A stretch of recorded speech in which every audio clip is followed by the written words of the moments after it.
যে ডিপজল ভাই সভাপতি মৌসুমী অফিস সেক্রেটারি এরকম একটা কথা, তাতে তার ভিতরে একটা আঘাত ঢুকে গেছে, আমার এই কথাটা সহ্য করতে পারে না। তাইলে এটা নিয়ে বহুত আলোচনা হয়েছে, বা আপনারই একদিন ডিপজল ভাইয়ের বাড়িতে গেছেন, দেখছেন যে আপনার একটা কথা মানে সেই সময় একটা আলোচনা হয়েছে সাকিব বেরি নিয়ে, তাও এটা নিয়েও আমার অনেক ফ্রেশার কথাবার্তা আছে সাথে সাথে আপনাদের সাক্ষাৎকারে। কিন্তু আসলে আজও আমি কারো বিরুদ্ধে কোনো খারাপ কোনো মন্তব্য, আমি একটাই জানি কি, এই ফিল্মে যখন মান্না ভাই ছিলেন তখন আমি মান্না ভাইয়ের সাথে অধিকাংশ ছবিতে কাজ করছি, কিন্তু দেখা গেল কি মান্না ভাই একটা কথা কইছে যে এই ফিল্মে কারো কেউ না, এই কথাটা সবসময় বলে গেছে।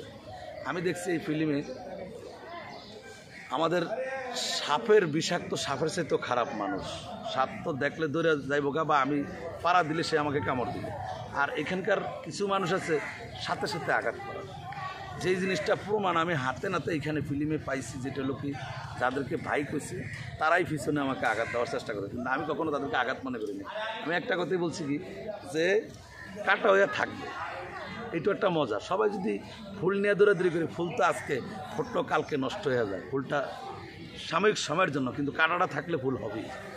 এইভাবে এখন সে যেইভাবে আপনি যে কথাটা প্রশ্ন করছেন যে মূর্খ আর শিক্ষিত, ডিপজল সমুদ্র সাগর, তার সাথে এর কথার কোনো মূল্যই নেই।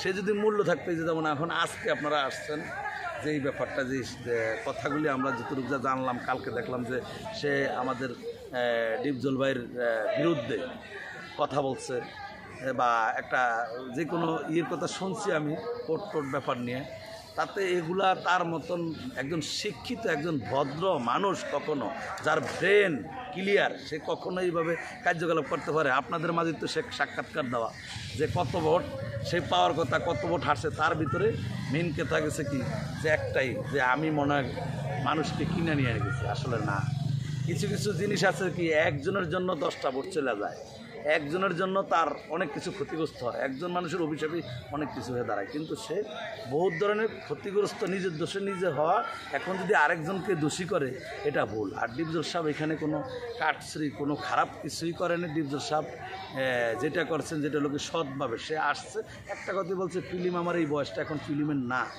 আমি এই বয়সটা ওইখানে যাওয়ার উদ্দেশ্য তোমাদের কিছু উপকার করার জন্য, তোমাদের কিছু হেল্প করার জন্য, ফিল্মকে নতুন করে খাড়া করার জন্য।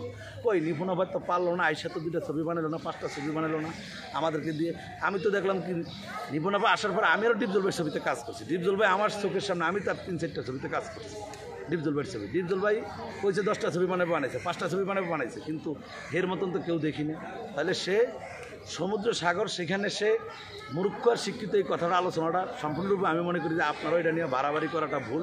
কিন্তু আপনারা সবাই জ্ঞান, দুনিয়াতে সবাই বুঝে যে ডিপজল হলো ডিপজল পৃথিবীতে 1 পিস হিসাবে সে জন্ম, তার সাথে কেউ চ্যালেঞ্জ দিয়েও তর্ক করেও কোনো লাভ নাই। তার বিপরে কথা কওয়া মানে কি, তার ভাইরাস হওয়া, মানে সে ভাইরাল না। একটা কথা আছে ভাইরাল, আমি মনে করি ভাইরাস হওয়া, এর বিরুদ্ধে কথা কয়া সে ভাইরাস হয়ে বাদ হয়ে যাবে।